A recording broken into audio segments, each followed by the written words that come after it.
अलका एक बहुत बड़े सेठ जी मदनलाल जी के घर बहू बनकर आई थी। सेठ जी के 2 बेटे थे। बड़ा बेटा सुनील जिसकी शादी हो चुकी थी, छोटा बेटा मोहित जिसके लिए अलका को पसंद किया गया था।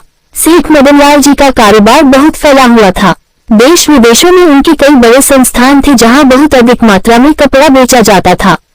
सेठी जी की बड़ी बहू जानकी एक बहुत बड़े परिवार से थी। जानकी बहुत ही घमंडी थी। वो हमेशा अपने पति सुनील से लड़ती झगड़ती रहती थी। पूरा घर ऐसी बात से परेशान रहता था। धन दौलत नौकर चाकर सब होते हुए भी शांति नहीं थी। सेठ मदनलाल जी का छोटा बेटा मोहित विदेश से पढ़ाई करके आया था। बहुत मेहनती था। सेठ जी के व्यापार को उसने बहुत आगे तक बढ़ा दिया था। विदेशों से आने वाले सभी ऑर्डर को वो खुद संभालता था। सेठ जी ने अपने ही कपड़े के कारखाने में काम करने वाले एक बुनकर की बेटी को अपने बेटे मोहित के लिए पसंद किया था। घर वालों ने विरोध भी किया, लेकिन सेठ जी अमीर घर से रिश्ता जोड़ना नहीं चाहते थे। अलका जब घर में आई तो महल जैसा घर देखकर उसे बहुत आश्चर्य हुआ। जानकी जानती थी कि अलका गरीब घर से है, इसलिए वह उसे दबा कर रखना चाहती थी। कुछ दिन बाद अलका के पिता और उसका छोटा भाई जगत तो केवल 8 साल का था, अलका को विदा कराने आए। सेठ जी ने दोनों बाप बेटों का बहुत अधिक आदर सत्कार किया। अपनी बेटी को देखकर उसके पिता की आंखों से आंसू बहने लगे। पिता, बेटी कुछ इतना सुख मिलेगा तो मैंने सपने में भी नहीं सोचा था। अलका अपने पिता और भाई से मिलकर बहुत खुश हुई। विदा होते समय सेठ जी ने कहा, सेठ जी, जब बिटिया का मन हो जाए यहाँ से तो बता देना, मैं मोहित को भेज दूंगा और हाँ साथ में अपने बेटे को भी भेज देना। अपनी बहन के साथ कुछ दिन रह लेगा। पिता, सेठ जी दामाद जी के लायक हमारा घर नहीं है, मैं इसे खुद ही छोड़ जाऊंगा। सेठ जी, नहीं जो रीति रिवाज है सो है, वो नहीं जाएगा आपके घर, जैसा भी है वो इसका ससुराल है। हाँ इसके भाई को साथ जरूर भेज देना। हमारे घर में कोई बच्चा नहीं है, हमारा भी मन लगा रहेगा। उसके बाद सेठ जी अपनी गाड़ी से तीनों को भेज देते हैं। घर आकर अलका सारी बात बताती है। उसकी बातें सुनकर अलका की मां रोने लगती है। बेटी, हमारी औकात नहीं थी तेरे लिए ऐसा घर ढूंढने की, ये तो सेठ जी की मेहरबानी है। हमेशा सबकी सेवा करती रहना। कुछ दिन बाद अलका को लेने मोहित आता है। वो अपने साथ जगत को भी ले जाते हैं। अलका और जगत का स्वागत होता है। जगत को सब बहुत प्यार करते हैं, लेकिन जानकी उससे बहुत बैर रखती थी। एक दिन जगत खेल रहा था, तभी उससे एक कांच का बहुत सुंदर गमला टूट जाता है। कांच पूरे फैल जाता है, जिसके कुछ टुकड़े जगत के पाँव में भी लग जाते हैं। ये देखकर जानकी बहुत गुस्सा होती है। जानकी, जहाँ गरीबों पता भी है कितने का था, ये गुलदस्ता जैसे तोड़ दिया। अलका, तेरा बाप पूरी जिंदगी भी हमारे कारखाने में काम करे तो भी इसका दाम नहीं चुका सकता। अलका, दीदी बच्चा है, गलती हो गई, माफ कर दीजिए। अलका जल्दी से जगत को गोद में उठाकर अपने कमरे में ले जाती है। उसके पैर से कांच निकालती है। जगत को बहुत दर्द हो रहा था, वह जोर जोर से रो रहा था। ये सुनकर जानकी का गुस्सा 7वें आसमान पर पहुंच गया। उसने जगत को मारना शुरू कर दिया।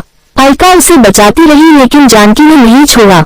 जानकी, कहाँ से भिखारी इकट्ठे हो गए हैं? अलका जगत के पैर में पट्टी बांधकर उसे चुप कराकर सुला देती है। शाम को अलका बाकी सबके आने से पहले एक गाड़ी में बैठकर जगत को अपने पिता के घर पहुंचा आती है, जिससे कि बात ज्यादा न बढ़े। शाम को सेठ जी जगत के लिए मिठाई लेकर आए थे, लेकिन जगत को न पाकर वे दुखी हो जाते हैं। घर के नौकर उन्हें सब बता देते हैं। सेठ जी जानकी से बहस नहीं करना चाहते थे। इसी तरह समय बीत जाता है। अलका एक बेटे को जन्म देती है, जिससे सेठ मदनलाल जी की खुशियों का ठिकाना नहीं रहता, लेकिन जानकी का गुस्सा 7वें आसमान पर था। बच्चे के नामकरण का दिन आने वाला था। सेठ जी ने अलका के घर वालों को न्योता भिजवाया। समारोह से एक दिन पहले जानकी ने एक नौकर के हाथ से अलका के घर संदेशा भिजवा दिया कि बच्चे के लिए चांदी का पालना लाएं। अलका के पिता बहुत परेशान हो गए। उस समय जगत 10 वर्ष का हो चुका था। जगत, नहीं बेटे, सब उसे पहले मारेंगे, जाना तो पड़ेगा। जगत, कहाँ से आएगा? बेटा एक काम कर लेते हैं, टाइम टाइम में लेकर चलते हैं। तो नहीं रख लिया तो ठीक है, नहीं तो वापस ले आएंगे।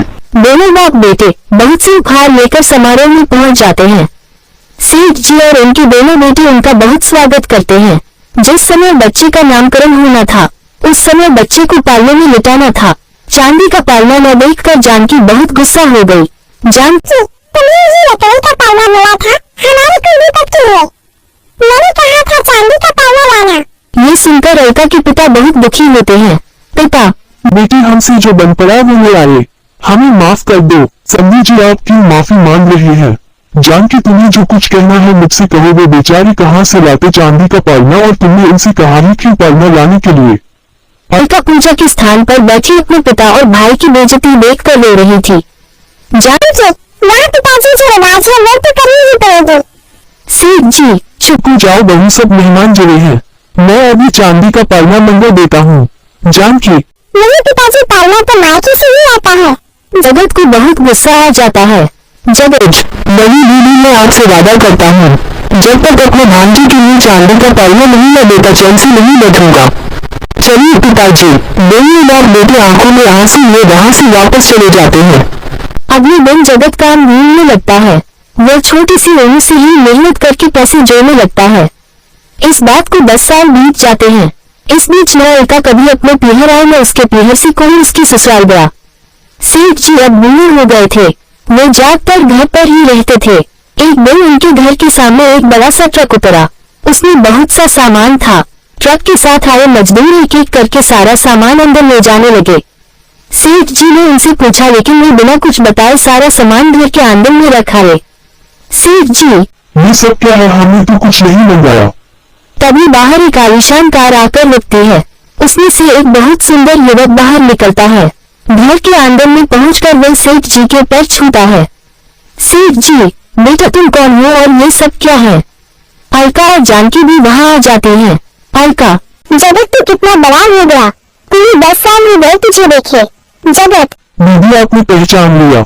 अलका, हाँ अपने भाई को कैसे भूल सकती हूँ? बता माता पिता कैसे हैं? जगत, सब ठीक है। बड़ी दीदी थोड़ी सी देर हो गई। ये देखो। ये कहकर वो नौकरों को इशारा करता है। नौकर सारे सामान से कपड़ा हटाते हैं। एक बड़ा सा चांदी का पालना, बहुत सारे हीरे, सोने के जेवर, बच्चे के लिए चांदी के खिलौने। पूरा घर उनकी चमक से चमचमा रहा था। जानकी, भैया मुझे माफ कर दो, मैंने घमंड में तुम्हारे पिता का अपमान किया था। उसकी मुझे यही सजा मिली कि मेरी कोई औलाद नहीं है। अलका अपने भाई के गले लगकर खूब रोई। अलका, मेरा कभी बहन की याद नहीं है। जगत, बहन याद तो बहुत आती थी, लेकिन पिताजी का अपमान यहाँ जाने से रोक लेता था। आज मैंने अपना फर्ज पूरा किया, तब तुझसे मिलने आया। अलका, पिताजी का अपमान मेरे कारण हुआ, इसीलिए मैं कभी मायके नहीं आए, किस दिन से आते। जानकी, बहन मुझे माफ कर दो, ऊपर वाले ने तो मुझे सजा दे ही दी है। अलका, नहीं दीदी, मुझे आपसे कोई शिकायत नहीं है। हमें अपने से होकर घर में रिश्ता नहीं करना चाहिए था। सेठ जी, बिल्कुल ठीक कह रही हूँ। मैं अपने घर के लिए सुख लेने गया था, तुम्हारे हिस्से में दुख भर आया। जगत, सेठ जी क्या अब मैं अपनी दीदी को नहीं जा सकता हूँ?